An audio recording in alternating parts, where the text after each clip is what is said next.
Okay, good morning. Thank you for being on time.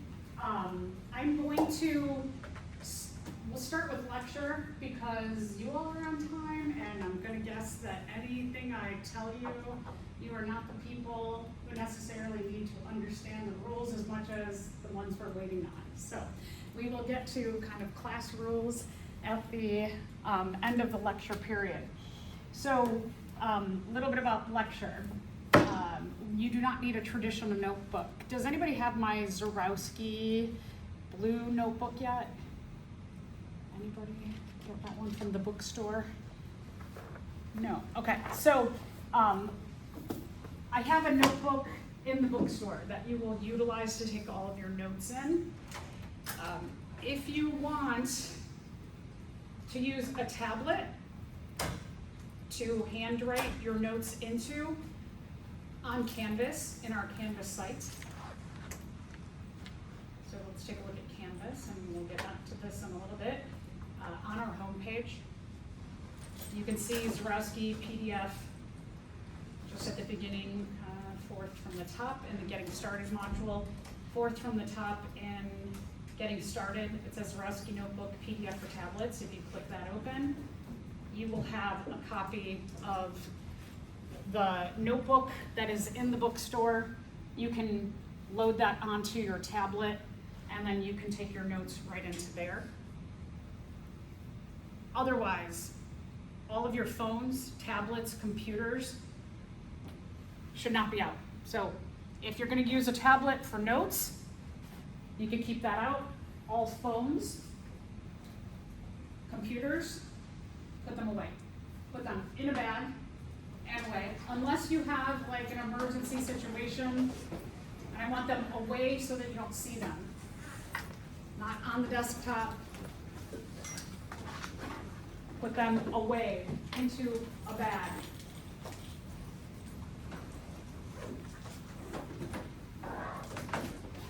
During the course of the semester, not only am I going to help you learn biology, but also I'm going to help you learn how to be a better student. So I'm going to give you all kinds of tips and tricks to do so. One of the things about phones is that phones, even the presence of a phone on your desk, even if you're not looking at it, it is an enormous distraction for our brains, that our brains think about it. The further away it is from you, the more focused you can be.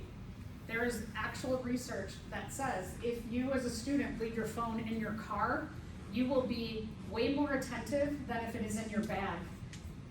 Just that proximity makes a big difference on your attention span, and all of us need to work on our attention spans. You all are going into very competitive career paths, which means that your academic career path is going to be competitive. And that means that you need to learn, starting today, how to be the best student that you can possibly be. And I'm not saying this as like, I just want to tell you what to do. I care about you all. I want you all to achieve your dreams and your goals. And so I do a lot of research on attention span, education, best practices, so that I can help you all transform into a better student. So I'll tell you, my name is Professor Zarowski. Welcome to the semester. I'm excited for this fall semester with you all. I'll tell you a little story about myself. And so when I was sitting where you are all sitting in college, I had just come from high school, and I got A's really easily. I didn't really study all that much, and high school seemed like very simple for me. And then when I got to college, I was like, whoa, I actually have to work. Holy cow. And I didn't know how. And so for my freshman and sophomore year of college, I kind of like pretended like I was studying. I told myself things like, oh, I'm not doing well on exams because I'm a bad test taker. And then at the end of my sophomore year, I was studying with a bunch of my peers for biology for a class, and we were all talking about what do we want to do as a career path? Where are we going next? And everybody was going around, I'm going to be a PA, I'm going to be a doctor, I'm going to be a dentist, I'm going to be a vet, I'm going to be a computer engineer, I'm going to be a lawyer, I'm going to be a zoologist, I'm going to be an environmental biologist. And it got to me and I was like, oh, I'm going to be some kind of zoologist. And they all laughed, all of them.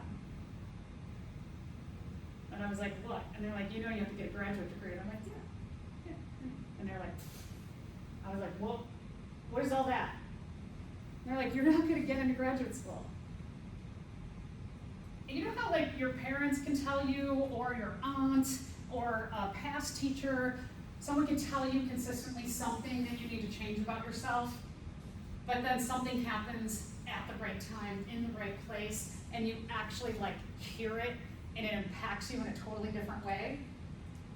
Well, when they were all like, no, you're not gonna go to graduate school, I went, uh-oh. And that really like hit me in my heart and hit me in my head. And that summer between my sophomore and junior year, I thought a lot about my future. And I worked at Mama Tish Italian Ice Company, and I moved boxes of Italian ice, and it was very hard labor. I was lifting many boxes, and I thought, I don't want this to be my career. I want to study animals. I want to be an educator either in high school or in college. And I thought, well, I better change something because clearly I am not doing the right things. And so I thought a lot as I was moving Italian ice that whole summer and doing hard labor. And I had a lot of time alone with me and the Italian ice to think. And I came back, and what I started doing was, instead of sitting in my dorm room and studying, I used to sit on my couch and have the TV on and or music playing with my phone out and the door open and people were constantly in and out. And I would just like read over my notes. And I would pretend like that was studying. And then I would be so shocked when I did not do well in exams. Oh gosh, I studied so much. And so then I started to change my ways. And what I decided and committed to doing at the beginning of my junior year was I said, I'm going to go over to the biology building and I'm going to sit in the classroom and I'm going to have no sound, no phone, no friends, nothing, just me and the material. And so,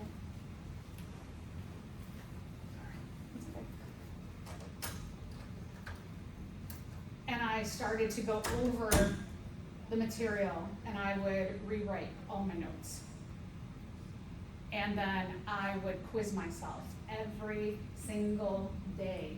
I would work on my classes every day. I would touch every one of my classes every single day of the week in a committed, silent, focused way. And I would set my timer on my phone for 1 hour. And I would sit for whatever class I was working on for 1 hour, and I would have very focused attention, quiet, and I would work on that class. And then after an hour, I was an athlete. I played basketball in college. After 1 hour, I would give myself 10 minutes and I would run the building. And I would run down the hallway, I'd run up to the 3rd floor, I'd run across, I'd run down, and I would do this loop for 10 minutes because I loved running. And then after that, I'd have some water, maybe a snack, and I'd get back to studying for another hour. Clear, focused attention. I gave myself a little treat. I know some of you are like, running is a treat, but for me that was like a treat. I loved it. And so then I would come back to studying, and the things that I would do, again, sit quiet. I would rewrite my notes after the class was over, rewrite my notes, and then I would study my notes. I would study my notes, even if like today, the first day of class, I would rewrite the notes from today, and I would study them, and I would study them in a manner in which, as if tomorrow were the exam. And I would start to learn the material starting day one. Pinnacle of that. So there's a bunch of things that we really need to do to be committed to studying. As one is rewrite things. Be in silence. Let me back it up 1 second. When you are studying, you are mimicking or training for the assessment opportunity, meaning you're training for the exams in here. So you will take your exams in here, you will take it at a proper desk, in a proper chair, no phone, no food, no pets, no bed, no streaming, no social media, nothing but you and the exam in total silence, in a proper chair and a proper desk. And there's a lot of research that says that the more you can mimic your testing environment, the better you will do on your exam. You will make less of those stupid mistakes. You will second guess yourself much less, because your mind, your body, and your soul, when you come and you sit in here at a proper chair and a proper desk and quiet with none of those other distractors, those comforts, you're ready. You're like, this feels comfortable. This feels like the way that I visited this information over and over and over again. And so that is one thing I want you to think about, is that you need to train for your assessment opportunities. And the more you mimic them, the less stupid mistakes you'll make, the less you will second guess yourselves. So that's a commitment. It is hard to start to do, but after about 30 days, you make this behavior, and then you're just like, okay. So like me, when I was in college, I just pack up all my books and my notebooks and extra paper, and I'd go over to the science building. And after a month, it felt like, oh, okay, I'm going. And my friends would say, no, we're gonna go to this party, we're gonna do this. And I might say, like, I'm gonna study for 4 hours and I'll meet you there. Or, nope, I can't do it today. I got so much to do, I'm not going to do it today. And so you just have to, hey, welcome to adulthood. It's amazing, and it's a lot more stressful, and it's amazing, and it's exciting, but it takes a lot of work to be successful. So, things to do for studying. Sit at a proper chair and a proper desk, complete quiet, no phone, no tablet, no music, no TV, no streaming, no social media, maybe water, no big meals, right? You're not gonna eat a big meal during the exam. Go somewhere where your pets aren't around. I've got 2 dogs and a cat, and they all like to do this. When I am working, they like to be right next to me. And so sometimes if I have to like really focus, like when I'm grading your labs, for example, I will go in a room and close the door. I will sit at a proper chair and a proper desk, and I will be focused, and they will be gone. Because all I wanna do is, you're so cute, right? Okay, they're not gonna be there, so you gotta lock that out. Because for you, your body and your brain and your soul will be looking for them and not focused on the material in front of you. So every extra distraction you have around you that is different than the testing environment, your brain, your soul, your body is searching for them. Which means a portion of all of that is not focused on the material in front of you and making the connection to what you studied. So you lose that. Then you make dumb mistakes. You read questions wrong. You second guess yourself. Sit at a proper chair and a proper desk. Rewrite your notes immediately that day. The closer to the lecture that you start to rewrite, the more you will remember from that lecture. So if you're like, I'll wait until a couple days before the exam, you start studying for your exam in here, which is 6 weeks away, tonight. Commit yourself. Be like, okay, I'm gonna do what Professor Zarowski said. I'm going to start rewriting my notes tonight. You rewrite your notes. You read them over. You make notes. If anything, as you're rewriting your notes is like confusing to you, you make a note. You're gonna go back to that. You see this video thing here? I am taping the lectures. So if there is something that's confusing to you, I will load these up on YouTube this afternoon. You can go to YouTube and you can find the lecture and you can go over that portion. Some students will listen to those in their car, on the bus, when they're working out. You've got that for you. So you're gonna rewrite your note.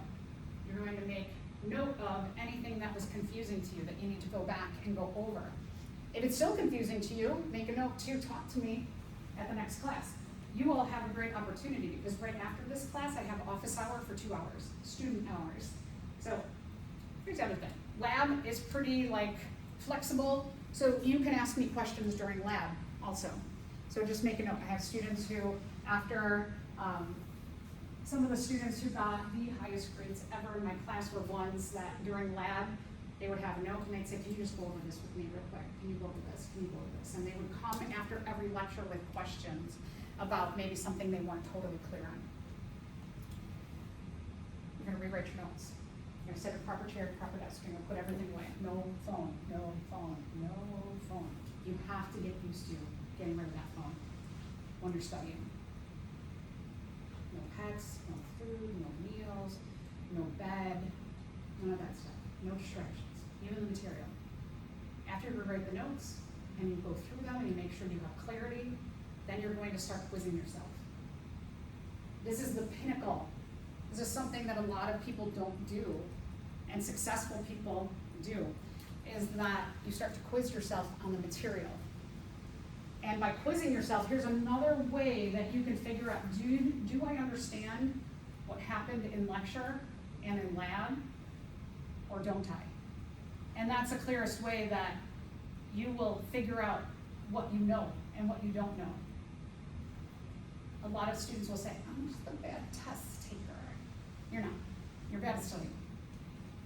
On occasion, I do have a student who has a type of disability where this whole methodology, even though they do everything perfect, they still like the testing environment.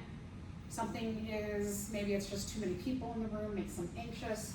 If you have a disability, a learning disability or other kind of disability, then we have the Center for Disability Services, and you need to go and register with them, and they will help figure out for you the one, and I'll tell you in 10 years, about every 10 years I have one student. I have had one student who really like does everything perfect, and then they hook up with the Center for Disability Services and they're like, okay, I need to take the exam alone in a room with nobody else. And then that is the thing that did it for both of them. So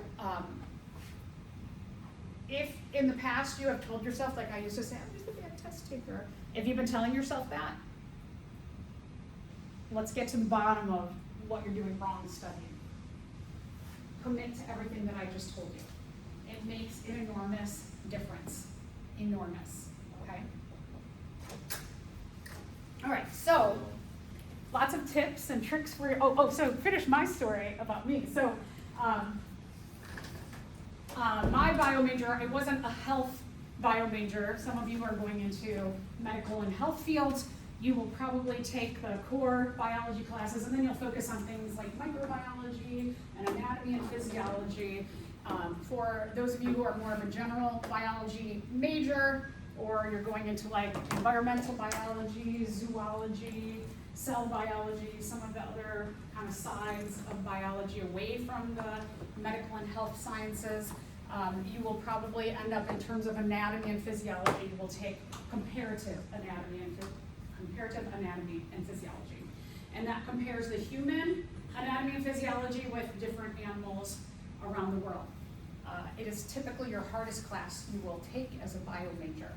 So that was the beginning of my junior year, and I knew that. And remember, all summer I'm moving Italian ice, and I'm thinking, what am I going to commit to doing different? And so I start going to the biology building, and I sit with my stuff, and I rewrite my notes, and then I started using the board to quiz myself. I would write out questions, and I would write out the answers, and I would talk out loud. I would go over and over and over, and I'd use the boards, and I would write things on paper, and I would ask my professors questions. And so first exam comes, and like this class, 3 exams in the class. And the professor, after the first exam, everybody took the exam, the next class puts out how many A's, B's, C's, D's, F's average. And there's 2 A's in the class.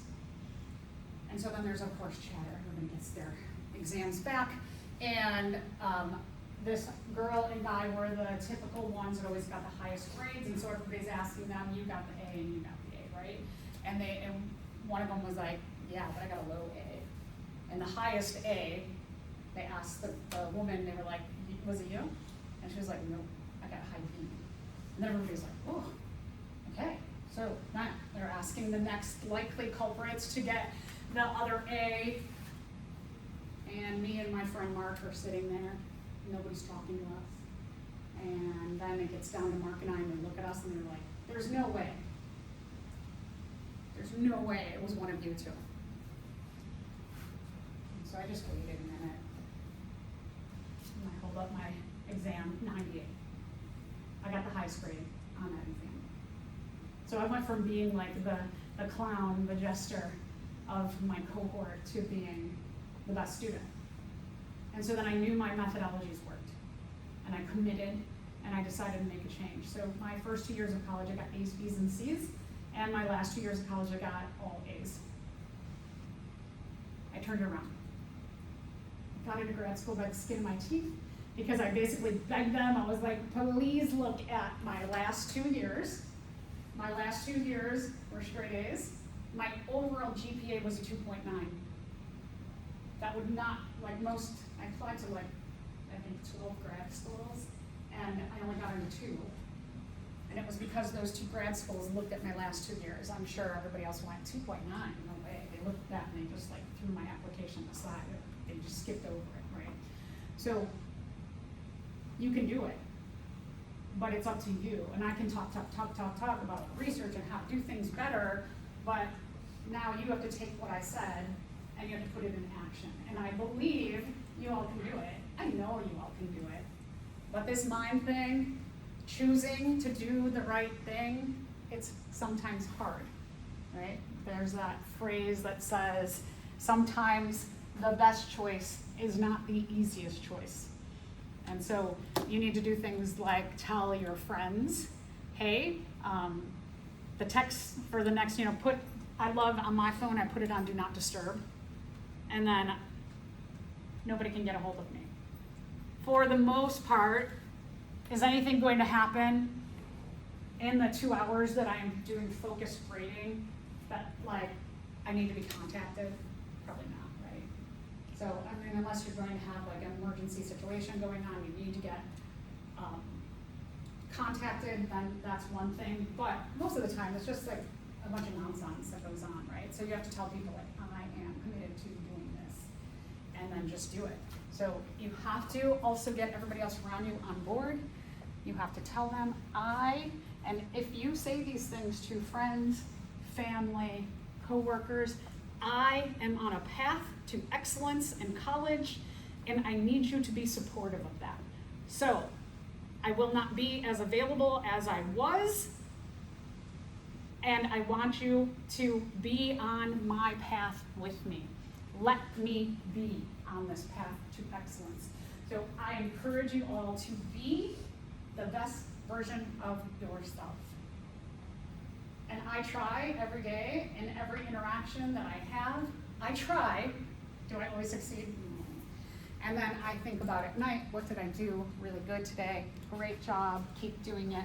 And then I think, what did I not do so well? And how can I fix that and make it better? And so those are my things in life. I live by the motto of treat people how you want to be treated. And what I seek in life is peace and love and happiness and fun. And those are the things that I try to live every moment of my life by. So I am here to be your biggest support system in any way that you need. I will help you, but you gotta come and ask for the help. You gotta ask the questions. You have to do the work. So there's a lot on you. Okay, so the document is still processing. What I have for you are, I hope I have enough. I thought, anybody get the blue notebook? Zorowski notebook for this course? Okay, let's see, I hope I have enough copies. I guess if you have your tablets out, you're going to take notes of those.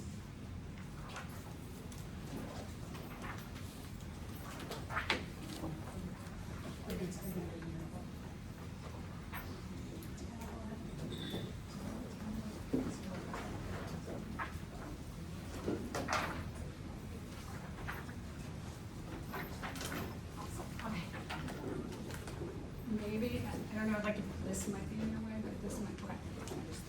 Sometimes that seat is. Okay, so this is a copy copy of what you will find in my Zorowski notebook. Hopefully it'll be in the bookstore this week. This is chapter 1, chapter 18. This is what we will go over in the first week. So what I would suggest, take the notes into there, and then you can transfer them into your notebook. But I will get to objectives. I'll get to the objectives next time. No, we'll do it at the end of the class. I'll get to objectives at the end and what you should be doing in your focused study time and rewriting the notes as I say. What you are doing is you are following along with my lecture with that. So this you could, next week when you have your notebook, the notebook is about that thick. It's all the notes for the entire semester. I have course objectives. We all do in this department. If something is on the course objectives, it is eligible to be found on the exam. And again, I'll get to the objectives in a little bit. My notebook, which is, I think it's like 375 pages, there's lots of illustrations in there, about that thick. If I intentionally talk about something in class, it revolves around an objective in this class. So I don't typically go off on tangents. I focus on the objectives and getting you to understand and learn the objectives for the course and all the things that you can be tested on. So when you are rewriting your notes, you are essentially rewriting the notes of lecture that I go over. They go exactly with the objectives. So that's just like your little clue. And again, I'll come back to objectives in a little bit. So today, in lecture, we're going to talk about the principles of evolution. In lab, you're going to do a safety lab. You must sign and hand that in. We will start lab 21. Your homework in this class. You do not have homework except to study. So here's the temptation with this class. You go to your other classes and you have actual physical homework that you have to hand in, and then you put biology last because you're like, I could do this like closer to the exam. We will go over 6 weeks of biology material before the first exam. If you do not start today, it will be very difficult to get a good grade on the exam. So you have to commit yourself to making focused work time in this class. You're not going to hand anything back and forth to me during the week, but this is you need to have discipline and schedule biology in every day. So some things that are important to making habits is write down a schedule. At this time I'm going to do this, at this time I'm going to work on this class, at this time I'm going to work on this class, and stick to it. Because this class will be very easy to let, I'll do that tomorrow, I'll do it tomorrow, I'll do it tomorrow, and it's 6 weeks later and you haven't done any focused study time. So your homework, whatever objectives we go over today, you're going to rewrite them, you're going to study them, you're going to quiz yourself, you're going to study them, you're going to quiz yourself. Rewrite, study, quiz. Rewrite, study, quiz. You also are working through the Getting Started module. So I have a to-do list on Canvas, I'll get to that in a little bit, and it basically says read this, read this, read this, read this. You can just click on the title and go to the next thing, click on the title, go to the next thing, not read anything, but I'll tell you that, here's the thing about me, is so again, like everything I want in life is peace and love and happiness and fun, and I put fun forward because I want the 3 of these other things to come first, because I gotta get these 3 things before I allow myself to have the fun. So I'm all about having a good time, but in order to bring myself peace, I gotta do the things that I have to do. I've gotta put my adult pants on and be an adult. And then I can actually have the fun, my 4th thing that I like to do. So be an adult, bring yourself peace by studying in this class and making yourself a schedule. The Getting Started module tells you all the rules of this class. I highly suggest you take about 30 minutes sometime between now and Thursday, and you focused read over every item in the Getting Started module. Don't just click through and be like, blah, blah, blah. Just busy work. It's not busy work. It's the rules of the course. It basically takes the syllabus and it chunks it out into sections. And then you have a few assignments in getting started that you need to do by next Tuesday. So you do have a few assignments to do, little ones, okay? I'm a person who likes rules. I'm a rule follower. And then once I follow the rule, I'm like, woo! I'm gonna do whatever I want. I'm gonna have fun. So, but rules are real important for me to like, okay, I got all the adult stuff done, now I'm gonna have so much fun. So get through your work, get through the getting started module. Thursday, we'll finish up this lecture here. We will work on finishing up Lab 21, except for page 8 and discussion questions 7 and 8, which we'll get to at the end of next week, I believe. And then on Thursday, we'll begin Lab 23 and do the rest of the homework. So every day I start the class like this. I tell you what's going on today. I tell you what's going on in the next class. I will tell you if anything bigger is coming up. I start the class at 8 o'clock.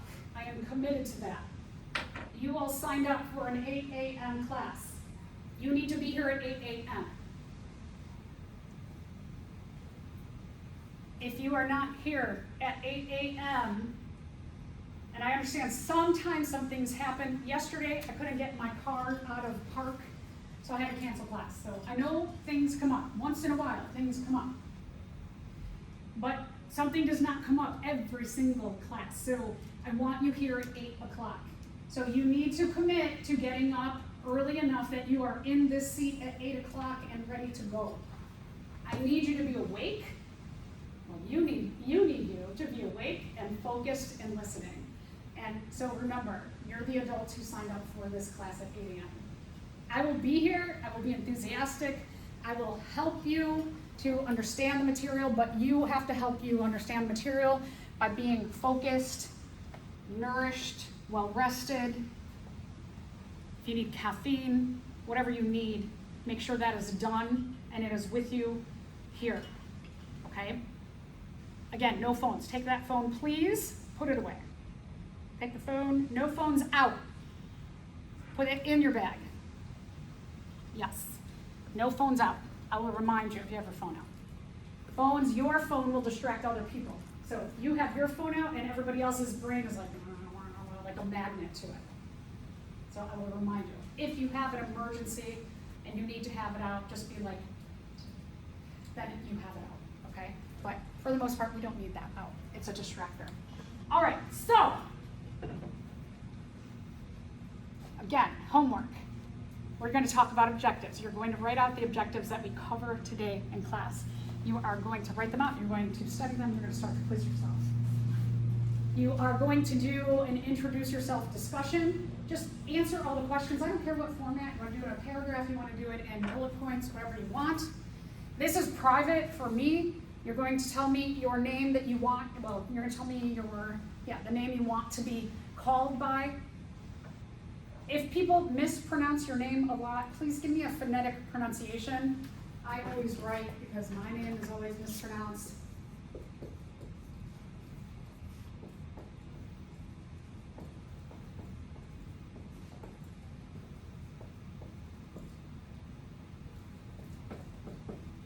My name is Zurowski.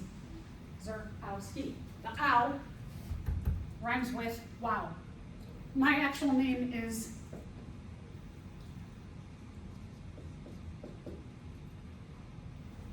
Zuransky. People call me Zurawaski, all kinds of weird things, right? So I am Zurowski, and I say the ow rhymes with wow. So this AW sound is actually ow. So if you have a name that is mispronounced, give me a phonetic pronunciation of your name so I can try to pronounce your name properly. It's important in life.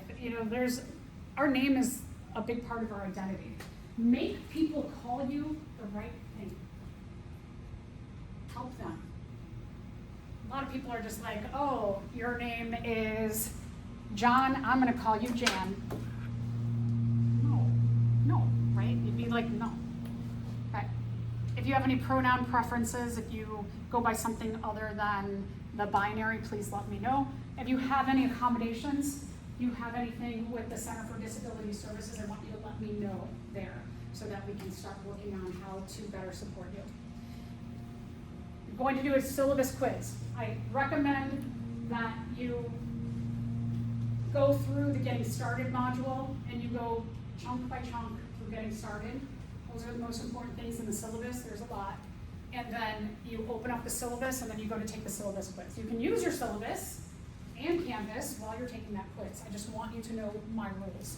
And then you have a learning log plan for success. You're going to make a graphic organizer. These are the things I am committed to doing to help myself be successful.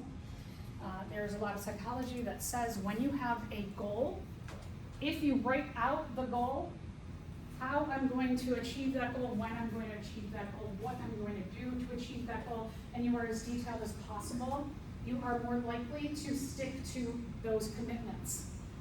You can even take this graphic organizer, you write out all the ways that you are going to commit to being successful, and you put it somewhere where you see it regularly, whether it's on the dashboard of your car, bathroom mirror, in your room, on the back of your door, in your closet where you go to get your clothes every day. If you put that goal outline and you look at it over and over and over again, you are more likely to again achieve that. You're reminding yourself, oh, I committed to this, I'm going to do it. So a lot of psychology into that. Okay, so this is what you are working on by next Tuesday. Give yourself focused time to work through Getting Started module before you take the syllabus quiz. You are working tonight, rewriting or writing out your objectives and studying and quizzing yourself. Okay, so we're going to start out this year, this semester, talking about evolution. Evolution in biology is a driving factor. There are two parts to evolution that people often don't realize. My parents would always say, I don't believe in evolution. And I'll be like, huh? What do you mean you don't believe in it? It's not a belief system. There's data to support how organisms change over time. And they'd be like, we didn't evolve from monkeys. I'm like, and I say, no, we didn't. And then they're like, wait, what? And then I start telling them, I actually took out a lecture of mine and I went through it and I showed them what evolution means. And then they were like, oh, well that doesn't go against my belief system. I'm like, no, it doesn't. So please, if you have a belief system where you have been told evolution isn't real, we don't evolve, we came from monkeys, open your brain up and listen. Don't just shut off and be like, I was told this. No. There is the theory part of evolution that has data to support that living things change over time. There is the hypothesis part of evolution. A hypothesis, so theory means that there's a lots of scientists who have lots of data, they've done lots of experiments, and everybody comes to the same conclusion. So it's like a lot of people are working on the same thing and they're all like, oh, yeah, this adds up. This all comes to the same conclusion. That's what we call a theory. The theory part of evolution says that living things change over time. The hypothesis part of evolution, a hypothesis is an educated guess. It's a guess. Hypothesis part of evolution is how did life begin? Science says, I don't know, but we have ideas, maybe this is how life started. And you always, I like to read the New York Times science section every day. I have it on my phone. You can get a free subscription to the New York Times. Go on the library's website and you can sign up for a free subscription as a student. I get a free one as an educator. I like to read what kind of advancements are happening in biology. If you're going into biology, which the majority of you are, it's really great to see there's fields all over the place in the science section and people who are doing research on what they're finding out. It's cool to see I love biology because it's changing, things are advancing. So I like to see what's going on. What are other scientists in the world working on? So I always see things about they think life started like this, and then somebody did some research to support maybe it happened like this. and they still don't know, right? Can they go back to when life started and see, oh, that's it, right? No, they can do simulations, they can have ideas and philosophies about how life started, but nobody really knows. So with like religion, for example, or philosophy, if you have a belief system of, I believe this is how life started, science is saying, cool, believe that. That's totally fine, because we don't know either. So there's the hypothesis part, and that's when I talked to my parents, and I was like, they're like, I think, so-and-so created life, and I'm like, you can think that, yeah. Science thinks it might have happened like this, but that's just a thinks might, don't know, okay? So open up your brains and listen, please. Ideas about evolution go back. Here's what I really hate about a lot of the textbooks is that they focus on what the white people thought about science. And so I know there is a lot more unearthing and focus on what non-white people had thought about evolution and other things in the sciences. So for example, there's a lot that's bubbling up and coming out about what people of African descent, people of Middle Eastern descent, what they philosophized in terms of evolution. So a lot of these things, ideas about evolution, what I just mean by this is that people have been talking about how life started for a really long time, right? You get together with friends and you just start talking about stuff that happens in the world, and you might be like, how do you think life started? And then you have a discussion, and that's what philosophers, but every culture, people philosophized and had questions, how did life start? What happened? So, all I mean by this first slide is that a lot of people from many, most cultures, probably every culture out there, they philosophized and had ideas about how evolution started, and a lot of those ideas are parallel amongst all the cultures. So, the idea here, things that we have written down, is that some of the first written down ideas came from a Greek philosopher named Anaximander. And Anaximander proposed that life arose from water. It was simple, and simple forms came before complex. So on your notes there, what you are doing is you're finding this sentence that says Greek philosopher Anaximander, and you are putting in the bold words. Simple, preceded, complex. So that's the way my notes work, is that I will not read everything on these slides. These are going to go along with your notes, and I will talk about things there. So I don't read off of the slides, but they go for, it's like a story for you. The textbook is free. Woo, got a free textbook. The textbook, I do not cover everything in every chapter. This is what you should be most focused on. It's not the textbook, but these notes that I do in class. So the textbook, use it as a supplement. If you want to buy a paper copy of the textbook, you can do that, but you don't have to. There's a free version online. It's actually a pretty good textbook, so it's kind of nice. I would encourage you, just if there's a section that you're a little I kind of get what she's saying, go to the textbook and read the section about it, so you get a different perspective on someone trying to teach that information. But I would kind of just use my notes in general. All right, so Anaximander, life arose from water. That's actually what people believe, is that life started in water and that simple led to complex.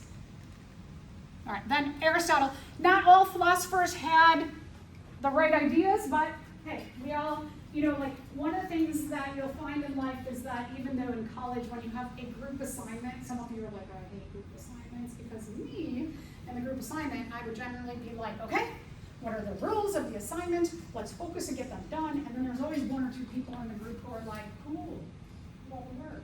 I'll put my name on that, right? So I'm going to guess most of you are the person who's like, I am going to do this and do it well. And then those other people get frustrated, and those other people frustrate you, right? So sometimes they're working in groups. It's important. I, to this day, in my job, constantly am working in groups, constantly. And there are very few career paths where you will not work in a group. So you have to get used to working in a group setting. So discussions, and one of the great things about working in groups is that you get to hear perspectives of people who have different life experiences and have a different idea about the same main topic. And that's the way we learn, right? And so Aristotle, this is another philosopher who had written down things. He said, organisms are permanent. They are put down here on Earth in one form and they never change again. This idea of fixed species, no, it's not true. He also believed there was a ladder of nature, that there were perfect organisms and then everything else was less and less and less and less perfect.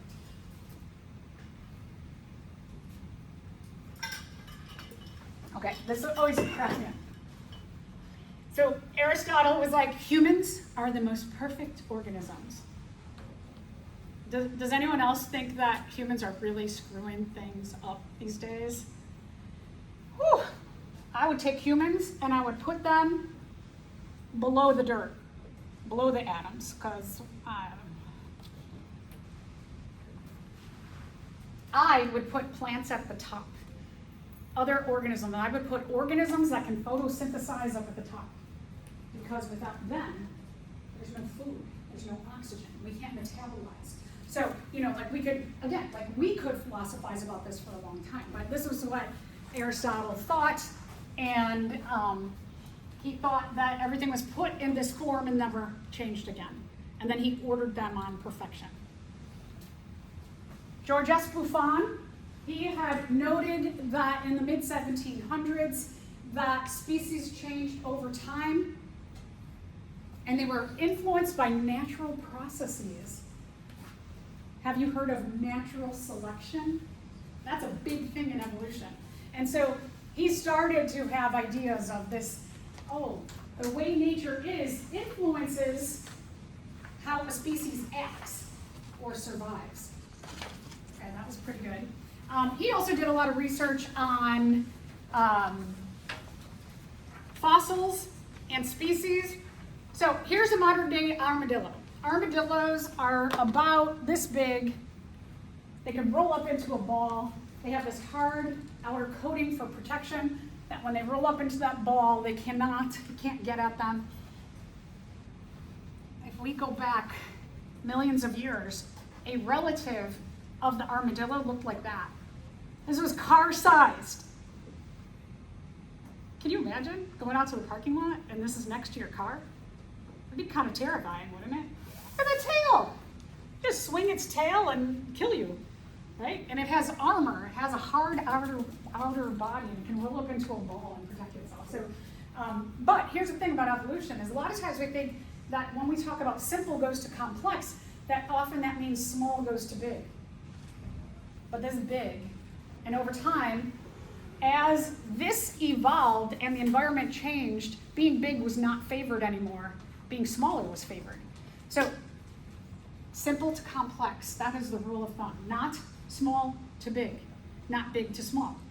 Whatever the environment, what's happening, it depends on how well you survive, and it depends on what traits are passed on, what organisms mate, reproduce, pass on those good organisms, or those good characteristics to the next group of organisms. All right, so getting into the 1800s, Lyell studied fossils. People thought the Earth is 2,000 years old. That's it. That was like big, that was the thing. Rumor spread. There wasn't social media, but people talked. Lyell studied fossils, and something like, you see the glyptodont and the armadillo, Lyell was like, I don't think 2,000 years is long enough for something this big to have selection pressures by the environment eventually evolve to this smaller size being favored. It's like, 2,000 years seems like not enough time. I think it's like 6,000 years old, and everybody was like, oh, what? That's crazy. All right, you know what we know now? The Earth's like 4.6 billion years old. So back then, they were like a difference of 4,000 years. They thought that was crazy. And now we know it's like way, way, way, way older than that. So Lamarck, he proposed a big idea, adaptation. The term adaptation, so again, you're writing in adaptation under Jean-Baptiste Lamarck, that organisms who have good characteristics given the environment right now, they have an easy time surviving. And when you have an easy time surviving, then you have time to do other things, like have sex and reproduce, and you have time to take care of your offspring, because your traits, given the current environment, make it easy on you. That's called adaptation. When you're, just by chance, whatever traits you have right now, allow you to survive in the environment pretty easily. It gives you time to do things like choose a mate, find a mate, reproduce, and take care of offspring. If you are having a hard time surviving, you don't have time for anything else but trying to survive. So adaptation is a big important thing. But Lamarck also had some crazy ideas. So, like sometimes you have really good ideas and then you have a bad idea and someone says that's dumb. You're like, okay, yeah, that's fine. So Lamarck, even though he had this great idea about adaptation, he also proposed the inheritance of acquired characteristics.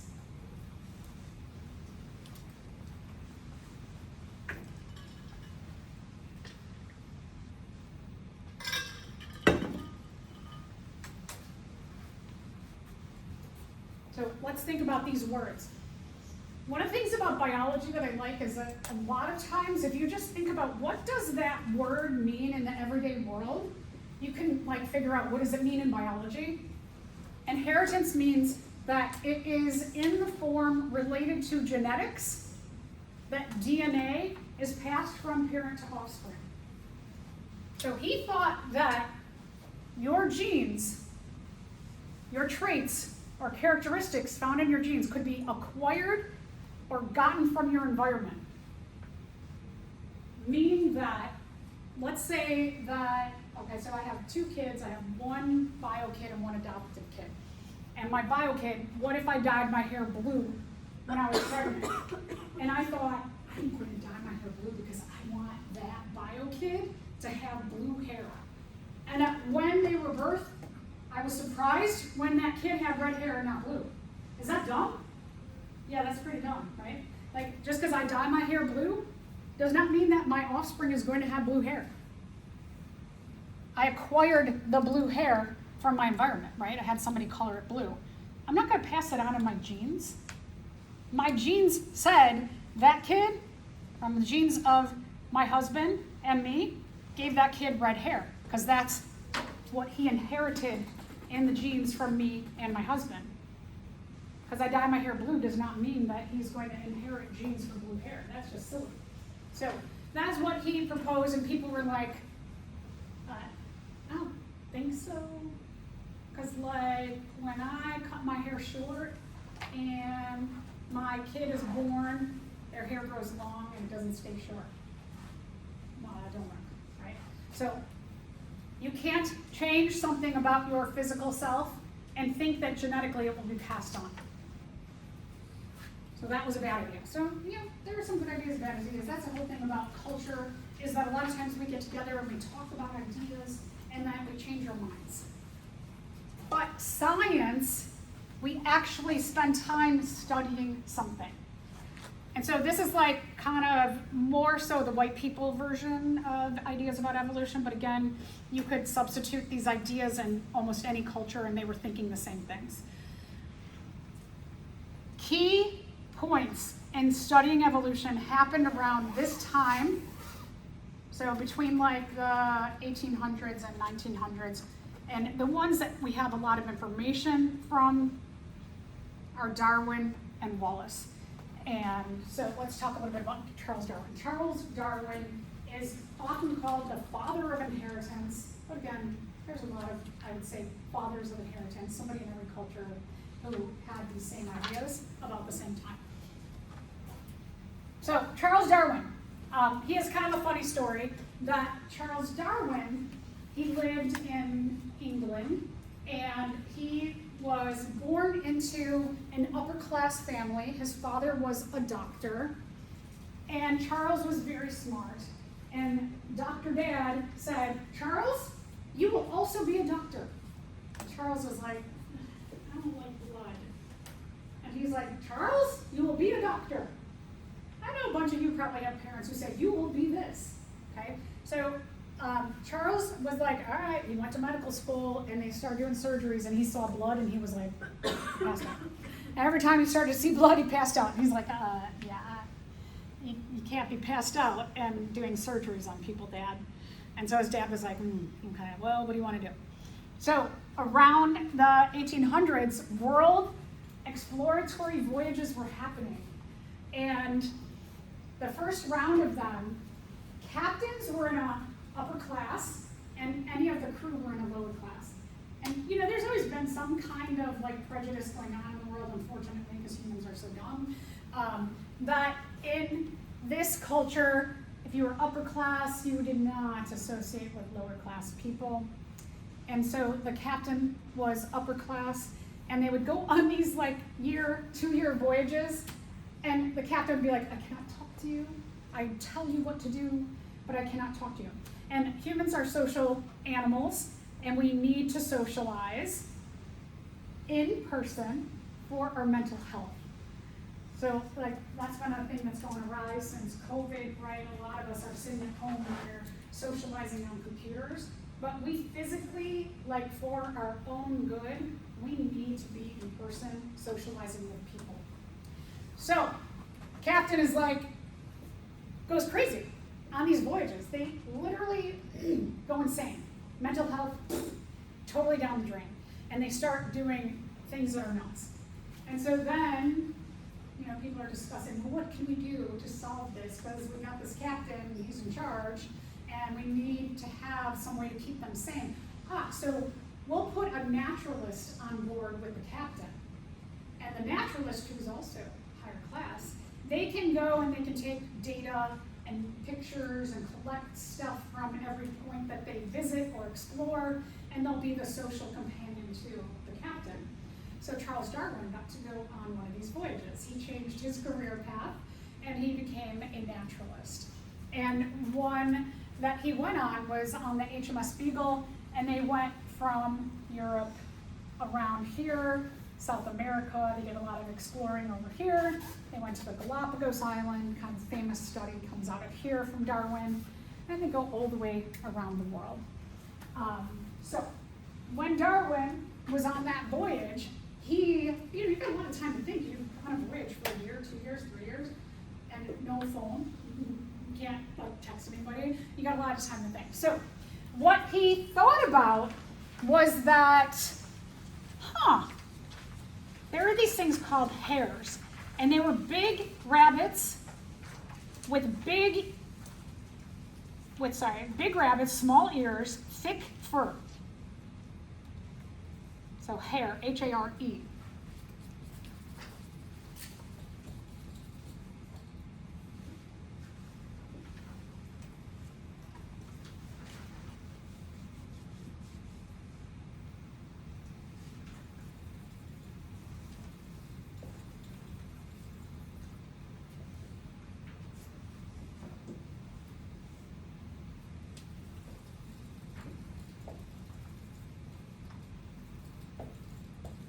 So here's my rabbit, this is my hare. So at home there were hares. I'm so good at drawing. Hares had a lot of really thick fur, they were kind of chubby. They had really short ears. Because the environment of England, it was chilly, it's kind of cold there. And so having some fat layers kept you warm, having thick fur kept you warm, and short ears keeps your ears warm because they're close to the body. But then he goes down to South America and he sees these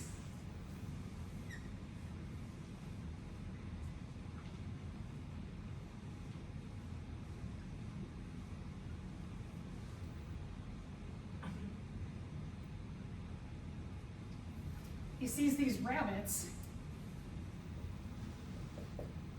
and they're skinny and they have really short fur and they have really big ears. Because it's really hot. It's hot, hot, hot. So having a lot of fat around them would be too hot. so they're skinny. Having short hair keeps them cool, right? If you have a big coat on, if it's hot outside and you have a big coat on, aren't you like really, really hot, right? So you don't want that. So you want short fur. And then long ears, what long ears do is it radiates heat out of your body. So they have a lot of ways to give off heat because it's hot, and they have a lot of ways to store heat because it's cold. And Darwin was like, but they kind of look alike and they act alike. They gotta be related somehow. But they're both suited to living best in their environment. And their environments are very different. So he started to have these ideas about adaptation, that you have the traits that help you survive best in your environment. And so he started to put those ideas of like the environment has an influence on who or what characteristics survive right now. Nature selection for those who have the best current traits. So he started to have ideas about adaptation and natural selection and evolution. Buffon also, remember Buffon, he was like the Earth is 6,000 years old. He was also off on a voyage somewhere, and Darwin starts going, hey, I think what Buffon said about the Earth being older than we think it is, I think it's even older. So he supported that. All right, so fossils. Darwin collected bones of organisms from all the different places that he went to. And then he started to collect like all the ones that look like hares and rabbits, I'm gonna put in this section of the boat, and all the ones that look like lizards, I'm gonna put here, and all the birds, I'm gonna put here, and all the monkeys and apes, I'm going to put here. And he started to like put them together in different areas, and he took a lot of drawings, and he was like, okay, I got a lot of support for what I've been seeing. Okay, so we are going to stop. We're not gonna stop the lecture though. Notes, we're gonna stop right there. So we didn't do too much today. It's good easing into it. What I wanna do is go to Canvas, and I want to talk about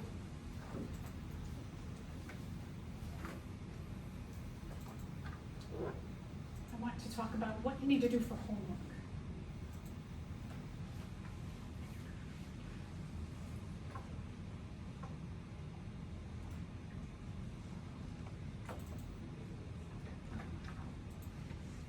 So I'm going to go over to our Canvas.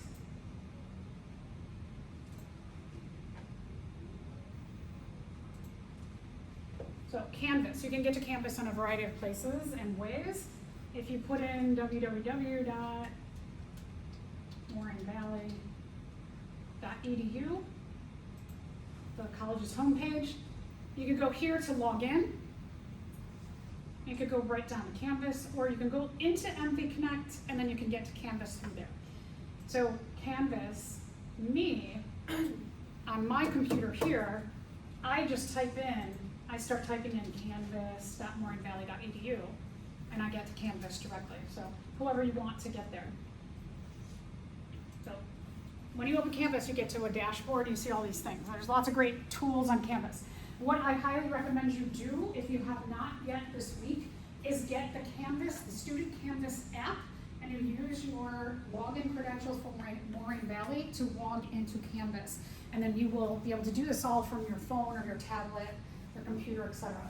Then you have everything you need right in the palm of your hands, right? So like, if you're running late for class because there's an accident down on LaGrange Road or on 111th, you can just send me a message.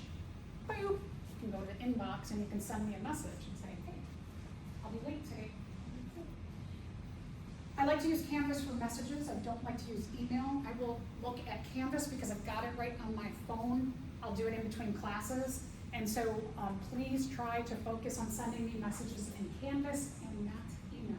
Because email I'll usually get to like later in the afternoon or evening, and then sometimes I forget to go to email, so I am more accessible on Canvas messages. You will have all of your classes, hopefully all of your professors have subscribed and utilized Canvas. So we can find our section here. You are Bio 112.002, you click on that. You can also just go to courses over here, and you can scroll down to our class there. Let me go back to the dashboard a second. Also, Canvas has a to-do list, and so you can see what you have due from all of your professors who utilize Canvas. So you've got a to-do list. There's also a calendar. You can click on the calendar, and your calendar will show you all the things you have due from your professors. So make sure you're checking those places, and then that way it helps you stay on track with what you need to be doing. All right, so we go to our class. I like to make Canvas as simple as possible because it can get really complex, which you're going to find out this week because some people make it really complex. So we only have really two places to go. Our homepage is the same thing as modules, and everything is right here on the homepage. The last two announcements are here. You can subscribe in Canvas to get your announcements sent to your phone. They just pop up. So that's really nice too. There's some things I like about Canvas, and there's a few things that I don't like so much. Good. I sent you a couple of messages. One thing, the STEM Club, you all are going into very competitive career paths. We have a really great club, the STEM Club. Dr. Deanna Shaw runs it. She's awesome. She makes all kinds of creative activities for students, and then it's a great way to, one, you have something to put on your resume, because when you apply to different places, they're going to say how many volunteer hours, work experience, clubs. They're going to ask for those things, and you want to make sure you are not just like a 3.8, 4.0 student. You want to make sure that you have volunteer hours, work experience, clubs, anything that will help fill in all of those things on applications for your future. STEM Club's a great way to meet people who think like you, right? They're scientists, they're mathematicians, they're computer focused. So it's just a really great way to meet people who are like you and make different friends. I highly, highly encourage you all to join the STEM Club. You can click on that, and then there's other things here in Canvas you can click on as well. So this is your Getting Started module. All of these things are just, again, pieces of the syllabus. And like, for example, if you're thinking already, maybe you were thinking, I wonder what exams are going to be like. Boop. How should I do my study guide? Boop. What are my writing expectations for this class? Boop, they're all there. So give them good focused attention.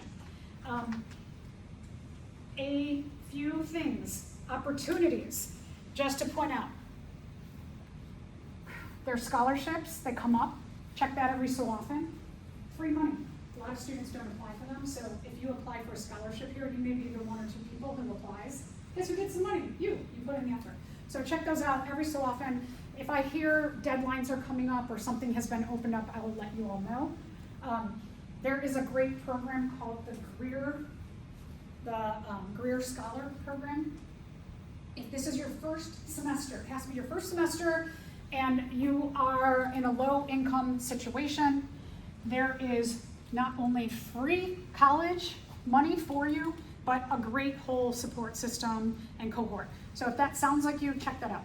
There's also opportunities through the WIOA,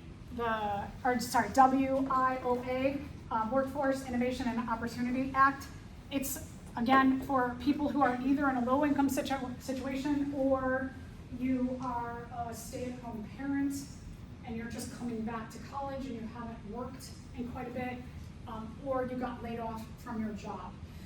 There is money for college. Also, this whole program that will help you not only through college, but also, that one's a big one. I think that's almost like a full ride to college, again, for low-income students and other situations that I mentioned. But there are a lot of career paths like pharmacy tech, dental assistant, things that you might go into. There's a lot of computer ones. Check that out, just read it over if it sounds like you come from a lower income situation, you were a stay-at-home parent, or you got laid off from a job. So I just want to point those out because those are money, free money. I like free money. Okay, let's talk about objectives. So here's a syllabus, study guide. Let's go down. Let's go down to Unit 1.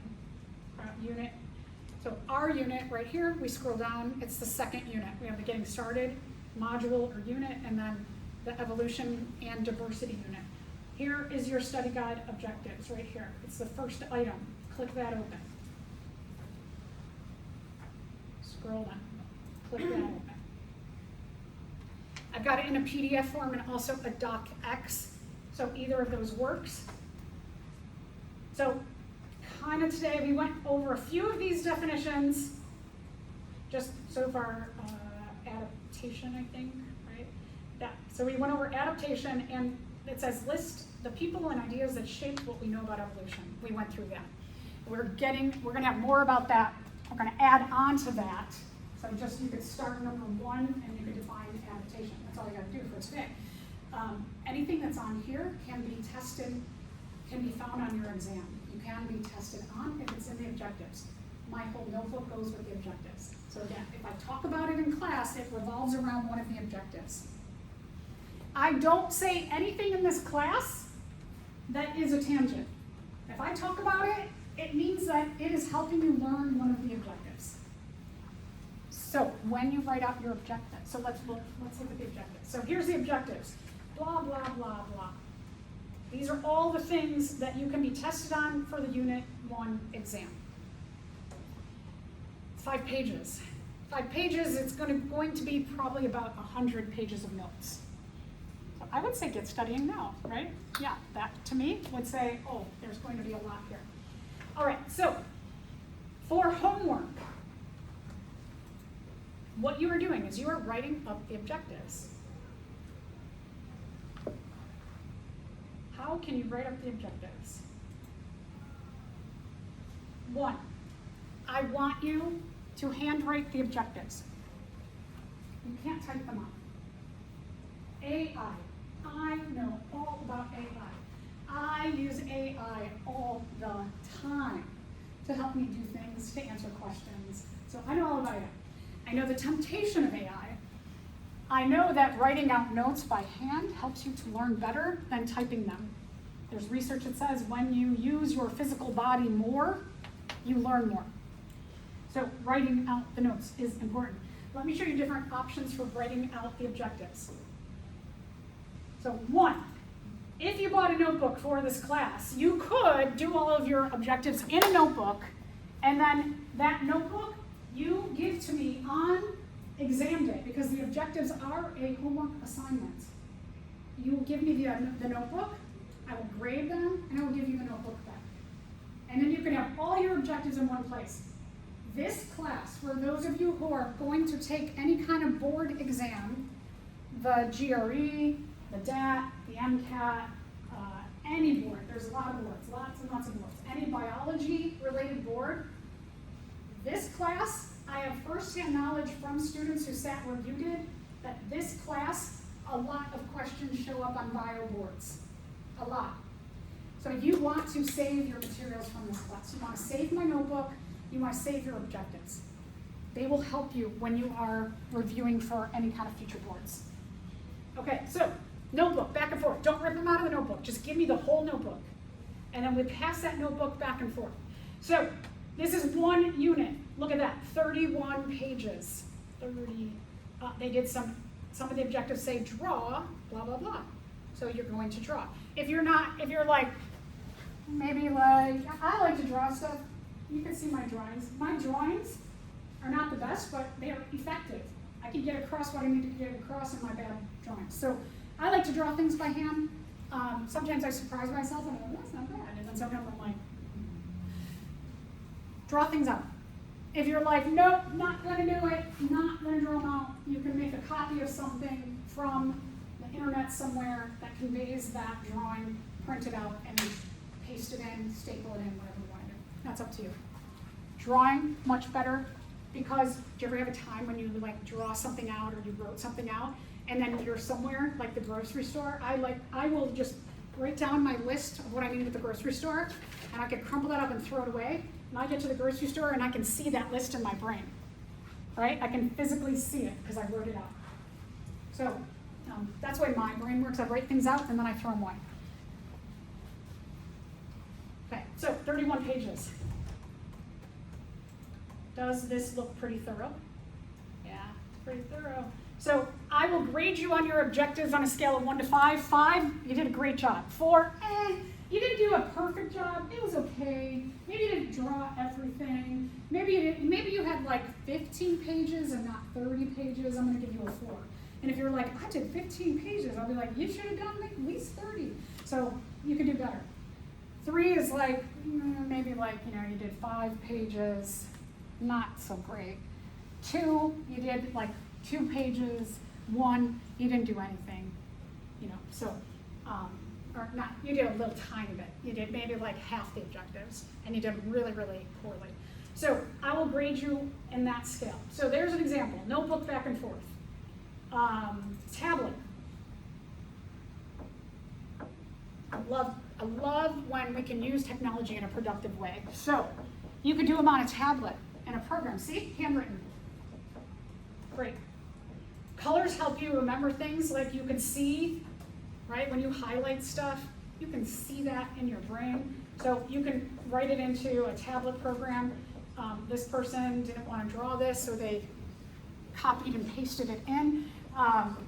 Tablets, if you do it on a tablet, I'll allow you to upload stuff, but also you can bring the tablet to exam day, and then we'll just like, I'll go, yeah, okay, cool, that was like 5 points, that was like 4 points, etc. So you don't have to upload it, you can just bring your tablet and show me, or your computer and show me. Okay, then,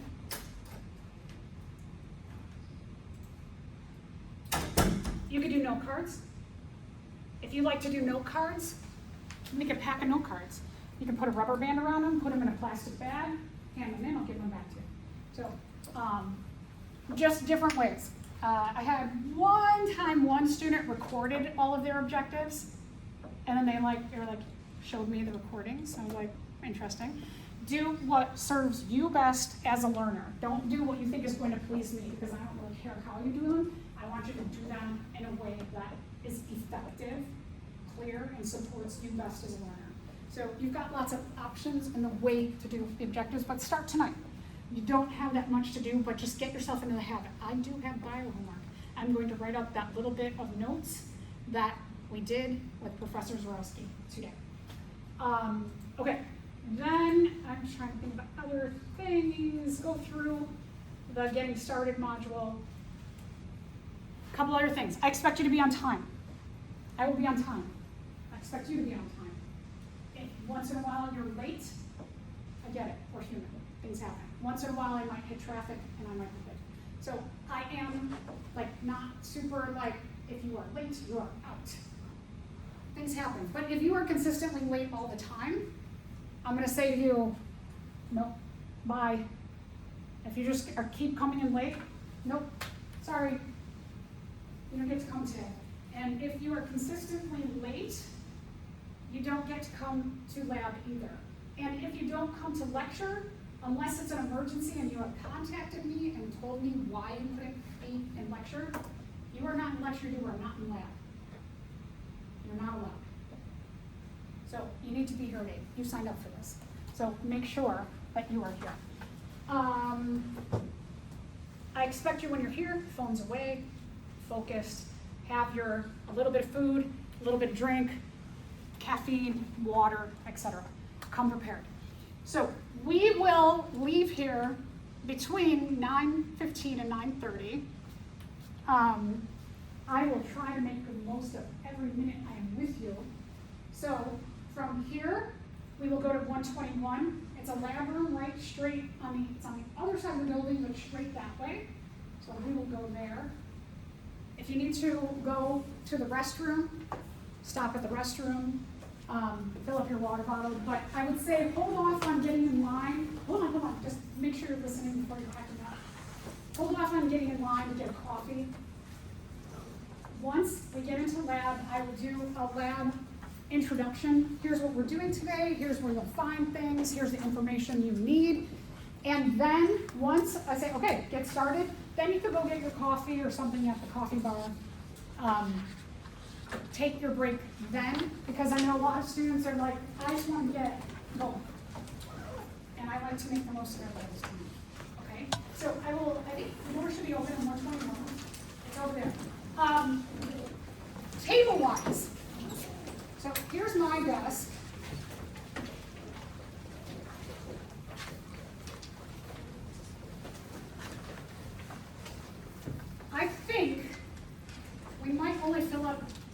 4 tables. Fill these up first. When these are all filled, then